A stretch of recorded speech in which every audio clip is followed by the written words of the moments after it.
Seguimos viendo más del refrito y ahora te voy a comentar que también la política se hace presente en Revirados. Es un programa serio, por más de la risa, por más del humor, más allá de todo eso, es un programa serio. Y para actualizarte en el mundo de la política, Damián Cunal estuvo con nosotros. Vamos a verlo.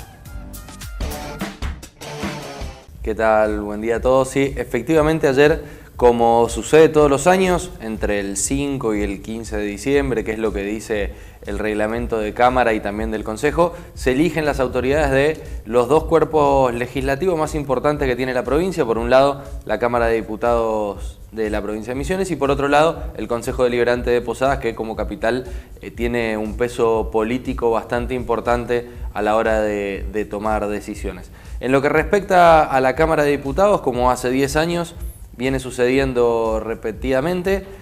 Carlos Rovira fue reelecto en el cargo de presidente, esta vez con la mayor cantidad de votos de este lapso de 10 años que decíamos.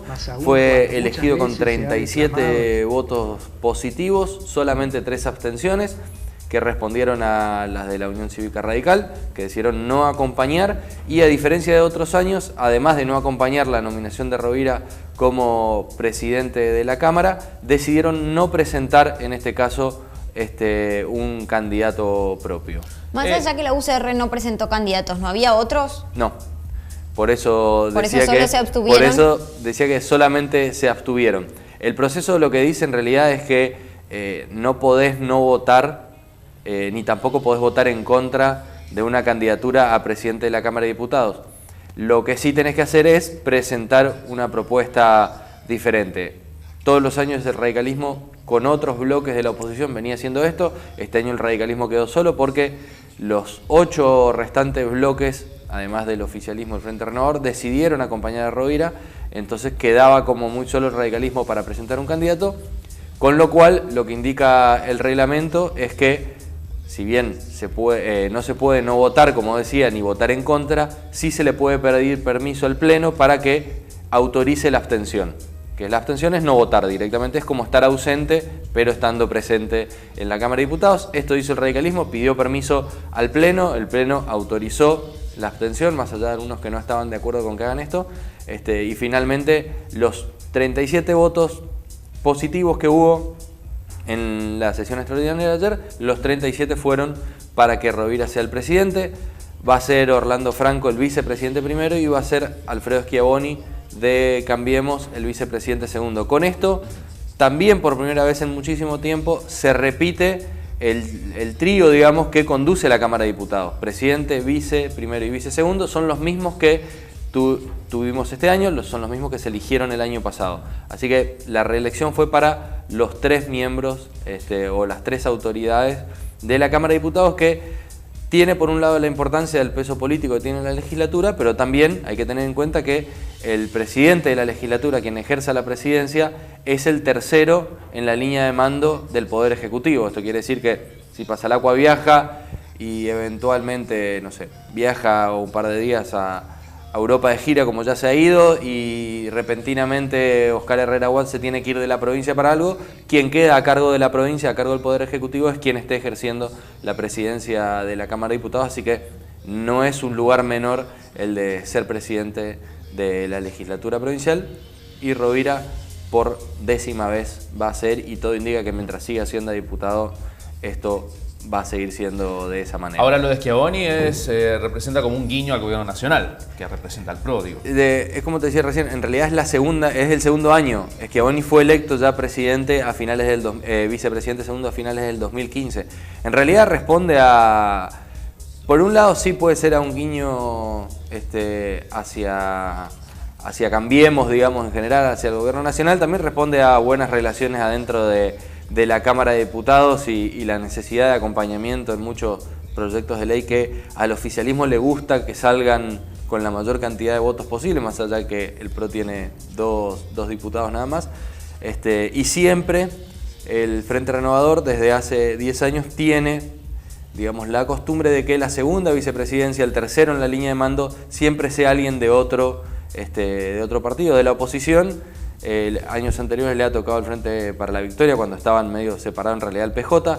Después le ha tocado también incluso al Partido Agrario y Social, así que bueno, van cambiando y siempre tratan de que el tercero sea un opositor. Con esto se cierra el año en materia legislativa. Se definió ya que el año que viene las sesiones van a ser de vuelta los jueves a las 6 de la tarde, como vienen siendo, pero esto le pone el moño al año 2016, al año legislativo, y queda así cerrado. Los muchachos empiezan sus vacaciones hasta el mes de mayo y van a descansar porque el año que viene va a ser un año difícil en el que van a trabajar poco porque van a estar de campaña, como sucedió el año pasado y como sucedió que aunque no hubo campaña tuvieron un montón de relajes, digamos, en el medio entre mayo y el mes de diciembre. Muy bien, me parece que es verdaderamente lo que todos tenemos que saber. Sí, es lo importante. Esta gente necesita descansar porque tienen que hacer las leyes que después nadie pone en vigencia.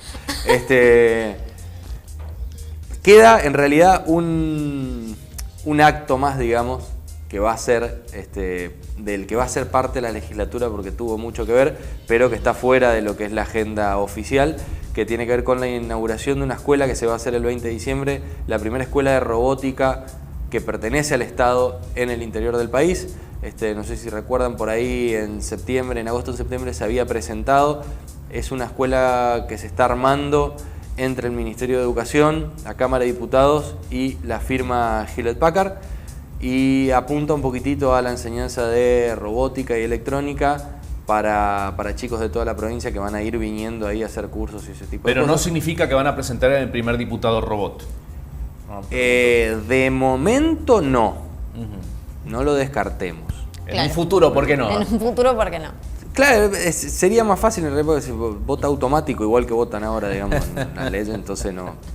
Sería menos gasto. Claro, ya están programados previamente, claro, eso. Claro, exactamente. No tenés que andar llamándolos por teléfono, despertándolos, digamos. Lo que sí sería un buen trabajo para los periodistas, ¿no? Hacerle una nota al... ¿Por qué se abstuvo?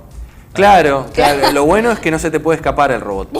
O si se te escapa va a ser lento, no hay robots tan rápidos, digamos, como diputados para escaparse a la hora de que uno los esté buscando para hacer notas. Está bueno, porque ponerle que va a tener una respuesta muy larga, de unos 40 minutos, te lo envía en un segundo a través de un correo electrónico a tu WhatsApp. Lo tenés resuelto. Lo tenés resuelto. Todo resuelto. Sí. Vayan pensando, ¿no? Es buena, es buena. Eso es lo que tiene que ver con la legislatura. Sí. Decíamos que el otro cuerpo legislativo que eligió autoridades ayer fue el Consejo Deliberante de Posadas, con una realidad totalmente diferente a la de la Cámara de Diputados, porque lo maneja la oposición, porque el presidente vuelve a ser Alejandro Velázquez, que es hombre del masismo, opositor al Frente Renovador de la Concordia Social, y fue elegido por unanimidad. Él sí logró la unanimidad de todos los miembros del Consejo Deliberante. Hubo acuerdo, digamos, ahí. Quedó el Frente Renovador, esta vez se quedó con la primera vicepresidencia que durante este año 2016 no la había tenido. Recordemos que durante todo el 2016 las tres cabezas, digamos, las tres autoridades del Consejo Deliberante eran opositoras. Esta vez el primer vicepresidente va a ser Fernando Mesa, que es concejal del Frente Renovador, pero nuevamente el masismo se queda con la presidencia del Consejo y va a ser Alejandro Velázquez quien ocupe finalmente, nuevamente mejor dicho, ese cargo. Ayer teníamos la oportunidad de charlar con él, lo vamos a escuchar después en Metadata. Bastante contento, obviamente. No es poca cosa haber conseguido la unanimidad. El voto el año pasado lo había conseguido con el voto solamente de la oposición, que tiene mayoría en el Consejo Deliberante, pero esta vez pudo incluir también el voto de la renovación, lo que no es un dato menor. La relación con el intendente está un poquitito mejor que lo que había sido el año pasado. El año pasado recordemos que cuando Velázquez consigue la presidencia, varios empezaron a tirar de los pelos dentro de la Municipalidad de Posadas porque planteaban qué va a pasar, porque a diferencia, como decíamos, de la provincia, donde el presidente de la legislatura es el tercero en la línea de mando, en la ciudad el presidente del consejo es el segundo en la línea de mando. O sea, cuando el intendente viaja a hacer trámites a Buenos Aires, a alguna otra provincia, cuando se ausenta de la provincia el intendente de Posadas, quien queda al mando es el presidente del Consejo, con lo cual se habían preocupado y mucho a fines del año pasado en la municipalidad. Finalmente, este año es como había adelantado Velázquez, no iba a pasar nada, él no iba a firmar absolutamente nada, salvo una urgencia y un pedido expreso del propio intendente, que estando de viaje no puede autorizar algo y sea urgente autorizarlo. Entonces él sí iba a tomarse esa atribución previo pedido del intendente. Finalmente no fue necesario, no pasó eso. A lo largo del año hubo cada vez más diálogo, hay más contacto entre el Consejo y el Poder Ejecutivo, así que se calmaron las aguas y hoy pueden convivir la oposición al frente del Consejo y el oficialismo del Ejecutivo sin preocuparse tanto. Bueno, algo distinto a lo que está pasando a nivel nacional de la relación entre la mayoría que hay en el Congreso que es opositor y el gobierno nacional, ¿no? En la actualidad que está bastante cruzada esa relación. Así es, y un datito más antes de cerrar sobre ese tema justamente. Sí. Se aprobó en las últimas horas el proyecto de ley de modificación de ganancias, del impuesto a las ganancias. Esto lo sabemos todos. Lo que se supo hace minutos es la confirmación de que el gobierno, el Poder Ejecutivo, va a vetar la ley si pasa al Senado.